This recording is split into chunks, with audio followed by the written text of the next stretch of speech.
Next up, we have Dhruti. Dhruti is a freshman at Rutgers University, aspiring to specialize in supply chain management and music. She's known for adding a creative expression to every endeavor she involves herself in. Dhruti performed at Carnegie Hall, New York, and was a recipient of the New Jersey Indian Icon title in 2018. So far, Dhruti has sung in 3 albums under different Indian music directors. She also performs at live shows organized by several Indian organizations. Along with music, Dhruti is a part of a business honor society at her school and a black belt of Taekwondo. She also works as a Taekwondo instructor. During her free time, Dhruti likes to play the piano, listen to music, and watch movies. Her speech topic this evening is Life is Art.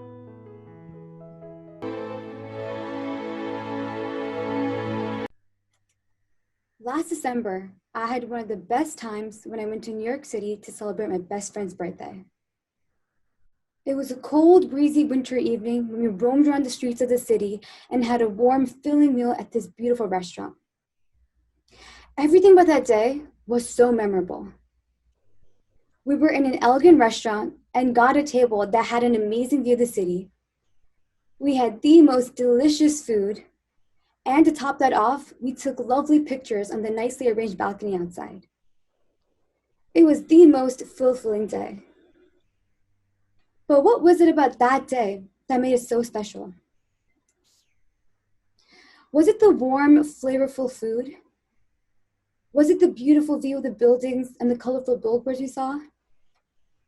Was it the pretty pictures we took or the glamorous outfits that we wore? I mean, we all have days like these. But what makes moments unforgettable? When I think about that day, yes, those were big factors, but it was more than that. I realized that every single part of that night was composed of different forms of art, skillfully put together to create that amazing day for me. The chef carefully arranged our food in an appetizing manner. Architects and engineers enhanced our view with bright billboards and sparkling buildings.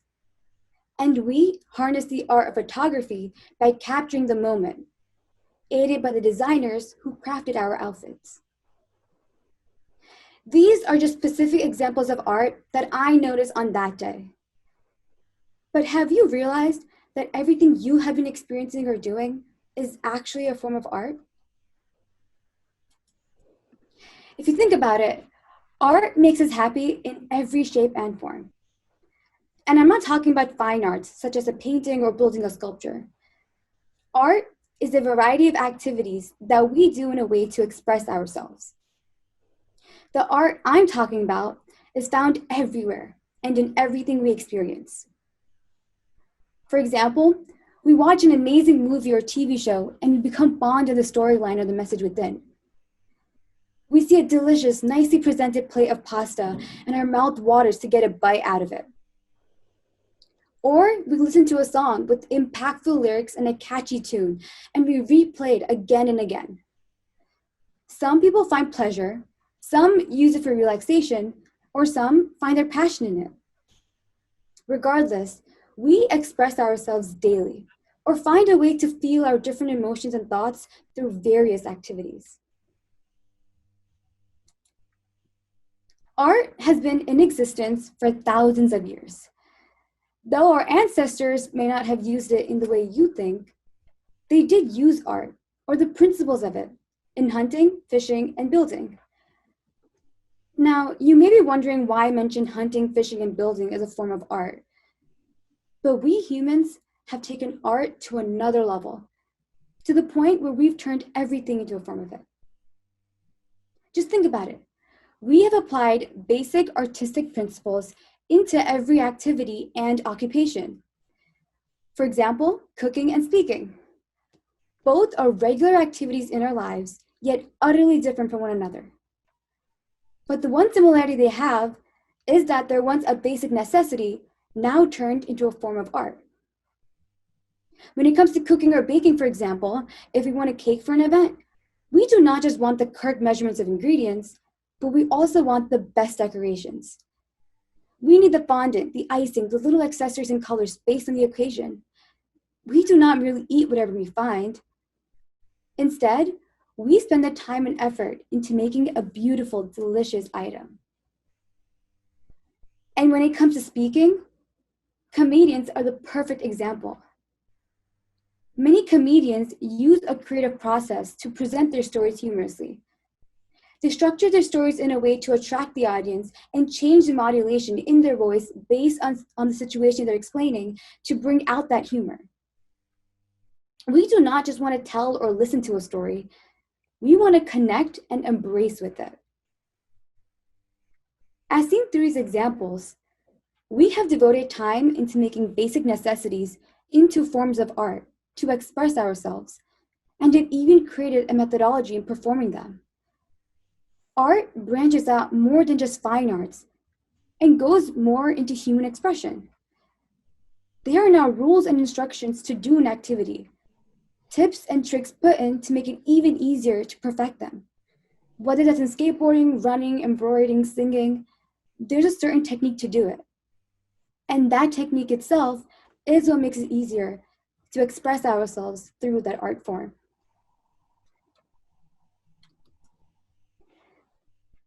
This connection of art and human expression is appropriate because by definition, art is stated as the expression or application of human creative skill or imagination, producing works to be appreciated primarily for its beauty or emotional power.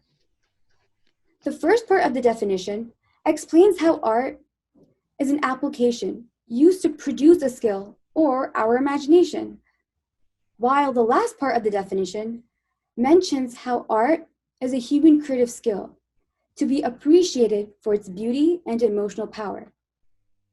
And that is what we have done.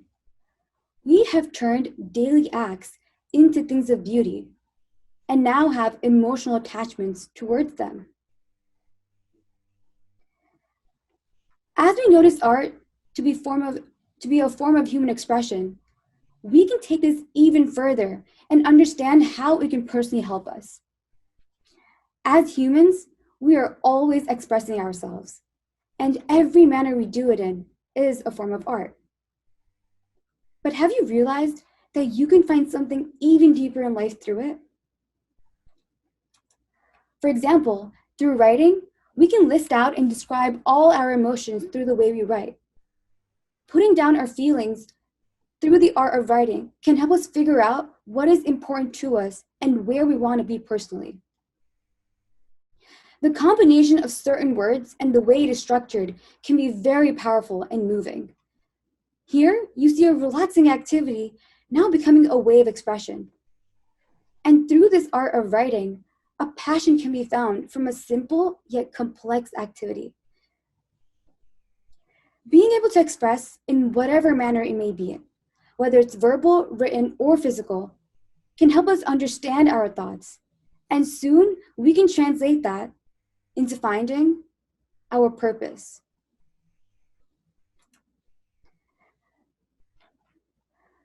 Once we take advantage of that human expression and realize that we can find our purpose through it, it can ultimately help us find something even greater: happiness. But how exactly does it do so? Well, Aristotle once thought that happiness was the purpose of life, and that art was used to reach that goal. So to achieve that goal, we took art in all of its forms as the medium to create and enjoy different activities that represent the beauty of life and nature, which ultimately shows the human desire, the desire of happiness. And happiness comes when we appreciate every action we partake in, especially the ones that we do daily. Imagine just getting up, not having a proper idea of how to go about that day, and not knowing how to put your thoughts and goals into action. You would feel like you have no purpose and nothing to look forward to. But the moment you take the time to do your everyday basic activities with understanding and appreciation, you would find satisfaction and make your time more worthwhile. If you pick up anything as simple as organizing a flower vase, most of us would just dump a bouquet inside of it. But when you take the time to arrange the flowers by color or a certain pattern you like, you would find satisfaction and see that beauty in that one art of placing flowers in a vase. It is such a simple and small activity, but you can still find happiness in that one little work. And the same goes for anything you do for that matter. When we do something in our style and realize the art in it, we end up having more satisfying and accomplishing days. As we notice art in every aspect of our lives, we can take this even further and turn it into our profession and start getting into new hobbies and interests. That's how people turn a regular activity into a profession. They see the art in it, understand how they can use it as a form of expression, realize what their purpose is, and take it even further by making it their career or incorporating it into their current profession. And this helps them reach happiness. For example, those who love storytelling can make it their career by becoming authors or directors. People who enjoy sharing their thoughts and speaking can become professional public speakers. And similarly, those who love expressing themselves through music can become musicians. Art, as we have seen, has evolved into every skill. Because as humans, we strive for more. That more can come out of a passion, interest, or skill. But whatever it may be, as mentioned by Aristotle, it is simply used to find our purpose. Art is the medium of finding purpose. We may not realize it, but it sure helps us find our way. Just going through life itself is an art. So appreciate everything you've done and everything around you. And next time you go to the city or an outing anywhere, take the time to find happiness in the smallest activities you do. And notice all the artistic elements that were put together to create that beautiful memory. Because life is art. Thank you.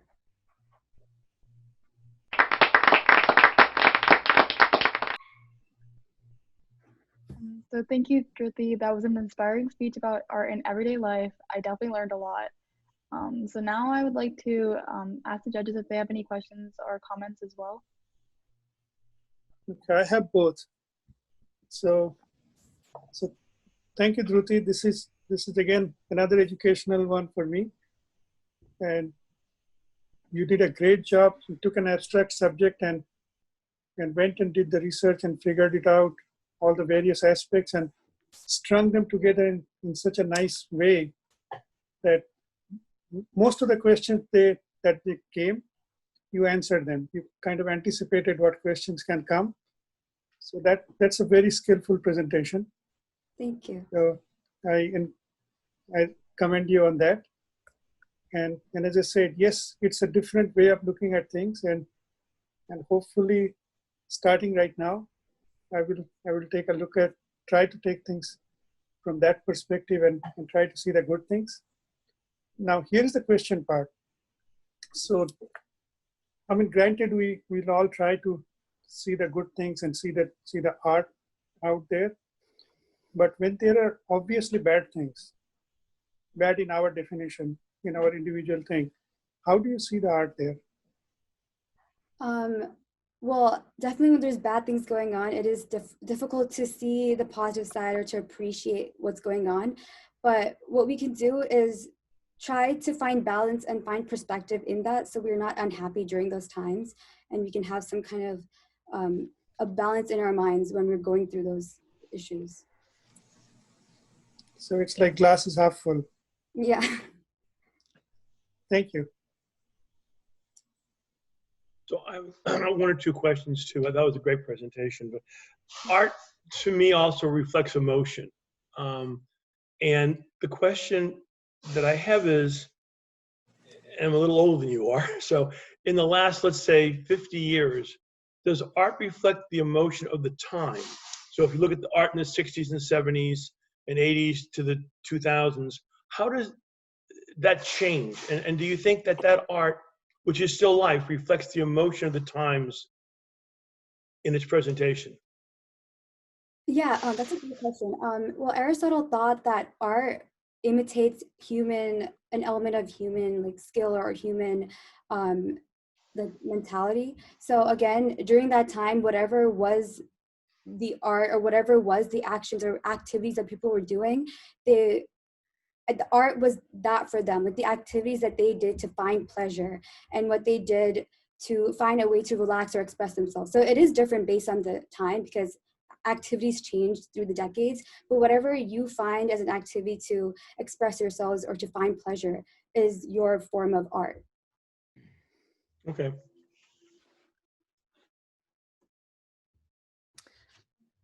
Dhruti, I have to say that your talk will bring out the artist in everybody. It did in me. I mean.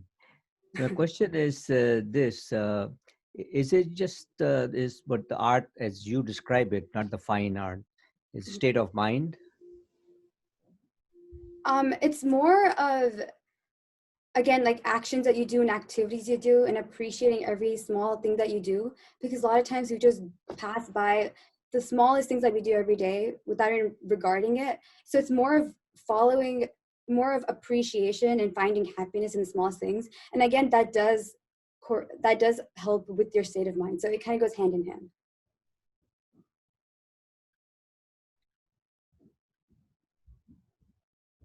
That sort of answered the question I was going to ask, but thank you for presenting an unusual way of looking at the world. I think there's a lot of things that we take for granted and assume just are and don't necessarily look at it as being an art form. For people who feel that their brains are too analytical to be looking at the world that way, any ways to train yourself to have an eye for the art that's around us?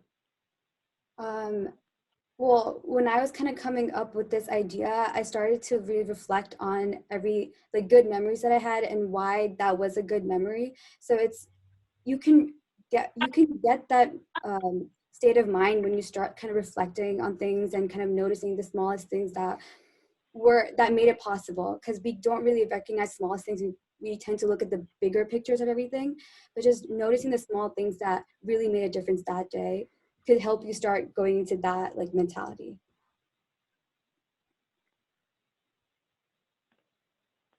Thank you, Dhruti. This was, again, an illuminative piece. Quick question. You talked about art sort of giving a purpose or leading to a purpose in your, in one's life. Can you talk about a personal example for yourself where you felt it's generated some sense of purpose in what you do? Yeah, of course. I'm into singing and in music, so for me, I think that's something that I always look forward to do every day, just like singing or like playing the piano. So it's like a small thing to do, but I've taken it more seriously by making it something that I'm really focusing on. So it's like it's like a small thing, but again, I've taken it like more seriously by adding it to my lifestyle and making it part of kind of who I am. So it's kind of like my purpose in a way. Great, thank you.